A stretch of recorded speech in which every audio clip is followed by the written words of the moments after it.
آج ہم بات کریں گے ناک کی الرجی. اس کو ہم الرجک رینائٹس کہتے ہیں اور یہ بہت کامن ہوتے ہیں. 15-20% لوگ ایسے ہوتے ہیں جن میں ناک کی الرجی ہوتی ہے. میں آپ لوگوں کو بتاؤں گا کہ وجہ کیا ہے, کیوں ہوتی ہے, علاج آپ کیسے کر سکتے ہیں. ایک تو دوائیوں کے ذریعے علاج کیا جاتا ہے اور دوسرا گھریلو ٹوٹکوں کے ذریعے. بہت زیادہ لوگ انٹرسٹڈ ہوتے ہیں کہ گھریلو ٹوٹکوں کے ذریعے دوائی استعمال نہ کریں اور صرف گھر کے ٹوٹکوں کے ذریعے کام آ جائے, اور یہ بھی ہم آج ڈسکس کریں گے ویڈیو کے اینڈ میں.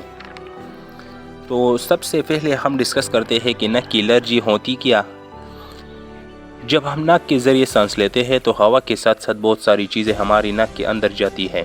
سب سے پہلے نمبر پہ پولن ہے جو درختوں اور پھولوں وغیرہ سے نکلتے ہیں اور ان کی وجہ سے الرجی ہو جاتی ہے. دوسری نمبر پہ ڈسٹ ہے. ڈسٹ کی وجہ سے بھی اکثر لوگوں کو الرجی ہوتی ہے. جانور کی وجہ سے بھی, جو پیٹ جانور ہوتے ہیں گھر میں, کتے, بلیاں وغیرہ, ان کی بال ہوگی, ان کا ٹینڈر ہوگی, اس سے بھی الرجی ہو سکتی ہے. بہت ساری چیزیں ہیں جن کی وجہ سے آپ کو الرجی ہو سکتی ہے. اس وجہ سے اس الرجی کا علاج بڑی مشکل ہو جاتا ہے کیونکہ آپ کو پتہ نہیں چلے گا کہ آپ کو کس چیز سے الرجی ہے. جن لوگوں کو الرجی ہوتی ہے ان کو صرف کسی ایک چیز سے نہیں, صرف پولن سے نہیں ہو سکتا. ان کو پولن سے بھی ہو, ان کو ٹینڈر سے بھی ہو, ان کو بہت سی چیز سے الرجی ہو سکتی ہے. کچھ لوگ ایسے ہوتے ہیں جن میں قوت مدافعت غیر ضروری ہو تو بہت زیادہ ایکٹیویٹ ہو جاتا ہے. تو اس کی وجہ سے ناک کے اندر سوزش ہو جاتی ہے. جو ناک کے اندر لیئر ہوتی ہے ان کو نیزل میوکوزا کہتے ہیں, وہاں پہ سوزش ہو جاتی ہے جس کی وجہ سے وہاں پہ ریشہ بننا شروع ہو جاتا ہے. آپ کو چھینکنے آنا شروع ہو جاتی ہے, سر درد آنا شروع ہوتا ہے, آنکھوں سے پانی آنا شروع ہو جاتا ہے. یہ ساری کی ساری ناک کی الرجی ہے. الرجک رینائٹس کی علامت ہوتی ہے. ہوتا کیوں ہے؟ دیکھیے, میں نے آپ کو بتایا کہ کوئی الرجن جب جائے گا جس کی وجہ سے آپ کا قوت مدافعت غیر ضروری ہو تو پھر امیونٹی ایکٹیویٹ ہو جاتا ہے یا زیادہ ایکٹیویٹ ہو جاتا ہے جتنا ہونا نہیں چاہیے. ابھی یہ ہر کسی میں نہیں ہوتا.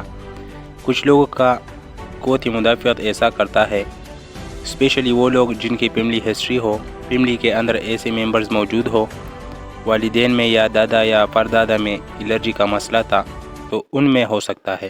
جتنا جو میل ہوتے ہیں, مرد حضرات ہوتے ہیں, ان کو یہ زیادہ مسئلہ ہوتا ہے خواتین کی نسبت سے. دوسری نمبر پر بڑی انٹرسٹنگ چیز یہ ہے کہ جن لوگوں کا ایئر سوشیو اکنامک سٹیٹس ہوتا ہے, مطلب جو تھوڑے امیر لوگ ہوتے ہیں, ان میں اس کی چانسز زیادہ ہوتا ہے. اس کی وجہ یہ ہوتی ہے کہ بڑے صفائی پسند ماحول میں شروع سے یہ جاتے ہیں. تو جب بچپن میں آپ صفائی پسند مطلب صفائی والا ماحول میں رہیں گے جہاں اسی طرح کے ڈسٹ اور اس طرح کے پارٹیکل نہیں ہوں گے, تو جب سانس لیں گے تو ہوا میں اس طرح کی چیزیں نہیں ہوں گی. تو آپ کا قوت مدافعت یعنی امیونٹی جب بعد میں چیزوں کو دیکھیں گا تو آپ کے ناک کے اندر وہ چیزیں چلی جائیں گی, تو وہ بہت زیادہ ایکٹیویٹ ہو جاتا ہے جس کی وجہ سے الرجی ہو جائے گی. خوراک کے اندر بہت ساری ایسی چیزیں ہیں جو آپ استعمال کریں تو الرجی کا علامات زیادہ ہو سکتی ہے, اور بہت سی ایسی چیزیں بھی ہیں جو آپ استعمال کریں تو اس کی الرجی کے علامات کم ہو سکتی ہے. پہلے ہم بات کرتے ہیں کہ وہ کون سی ایسی خوراک ہے کہ جس کی وجہ سے علامات زیادہ ہو سکتی ہے.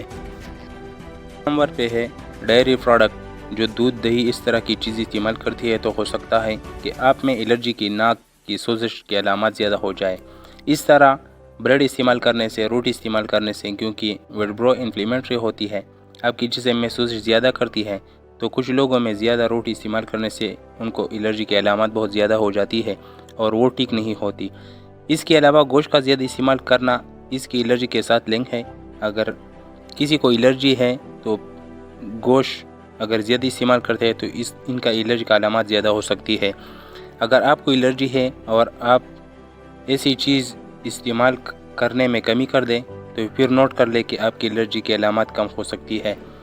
الرجن جب آپ کی ناک کے اندر جاتے ہیں, مطلب پولن ہو گیا یا ڈسٹ ہو گیا, جب یہ آپ کی ناک کے اندر جائے گی تو ناک کے اندر آپ کی قوت مدافعت ایکٹیویٹ ہو جاتا ہے, تو وہاں پر امیونٹی ایک کیمیکل بن جاتا ہے, ایک کیمیکل ریلیز کرتا ہے جس کو IgE کہتے ہیں, امیونوگلوبولن ای.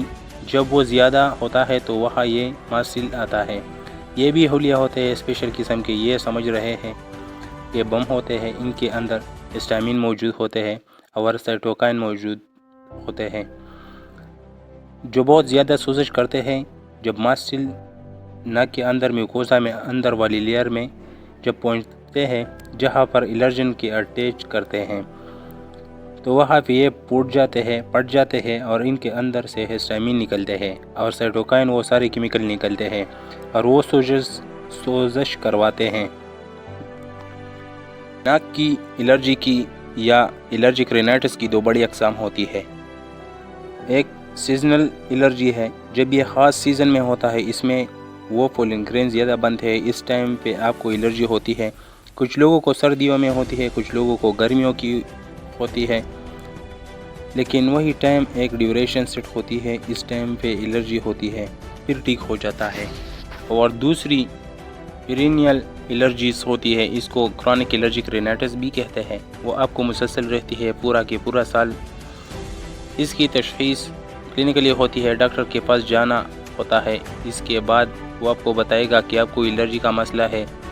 اگر آپ بھی آپ نے دیکھنا ہوگا کہ الرجی ہے یا نہیں ہے تو اس کے لیے خون کے ٹیسٹ کرتے ہیں، IgE کرواتے ہیں اور اس میں IgE کا لیول چیک کرتا ہے۔ اگر IgE کا لیول زیادہ ہو تو ان کا مطلب ہے کہ آپ میں الرجی زیادہ سیویئر ہے۔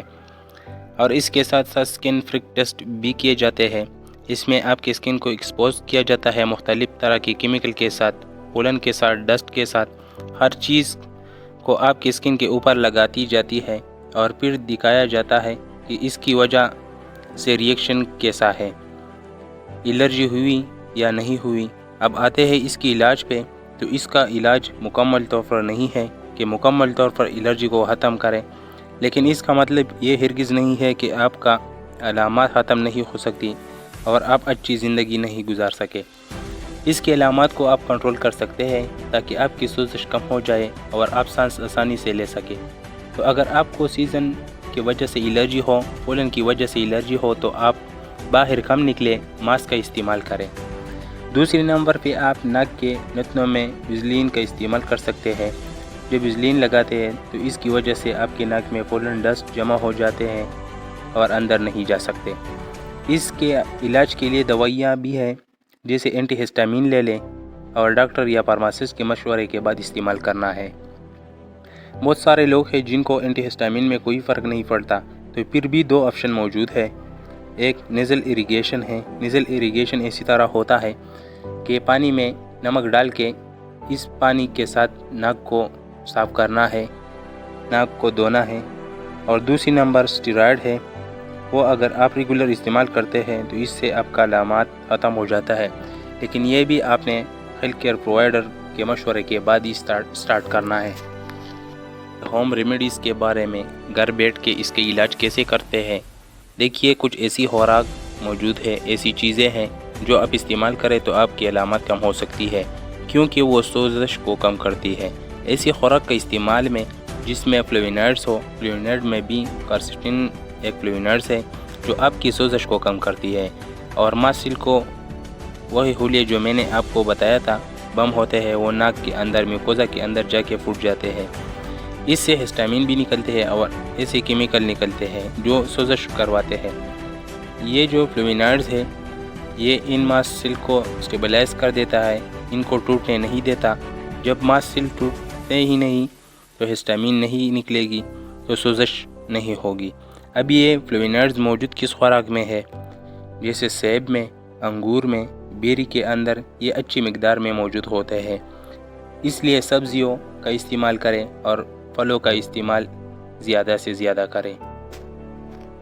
پہ وٹامن سی ہے۔ وٹامن سی کی ایسی چیز ہے جس کا امیونٹی میں، قوت مدافعت میں بہت رول ہے، اور اگر آپ وٹامن سی کا استعمال کرتے ہیں تو پھر آپ میں الرجی کے علامات کو کم کر سکتی ہے، اور یہ ریسرچ بیسڈ ہے، اور ریسرچر وٹامن سی کے سپلیمنٹ کو بھی انڈور کرتی ہے تاکہ آپ وٹامن سی کے سپلیمنٹ کا استعمال کریں تو اس سے بھی بہتری آ سکتی ہے۔ لیکن کسی قسم کا بھی سپلیمنٹ استعمال کرنے سے پہلے اپنے ہیلتھ کیئر پرووائڈر ضرور بات کر لینی چاہیے۔ وٹامن سی کس خوراک میں موجود ہے؟ سٹرک فوڈز کے اندر مالٹے، لیمو وغیرہ میں اچھی مقدار میں ہوتا ہے، اور اگر آپ ان کا زیادہ استعمال کریں گے تو آپ کی سوزش کم ہو جائے گی، الرجی کے علامات کم ہو جائے گی۔ اس کے بعد جنجر ہے، ادرک کے اندر ایک کیمیکل ہوتا ہے، اس کو 6 جنجریول کہتے ہیں، اور یہ بھی سیل کے اسٹیبلائزیشن میں اور سوزش کو کم کرنے میں بہت اہم رول ادا کرتا ہے۔ اگر آپ ادرک کا کہوہ وغیرہ یا کھانے کے اندر استعمال کرتے ہیں تو اس سے بھی الرجی کے علامات کم ہو سکتی ہے۔ امید ہے آپ کو ویڈیو اچھی لگی ہوگی۔ شکریہ۔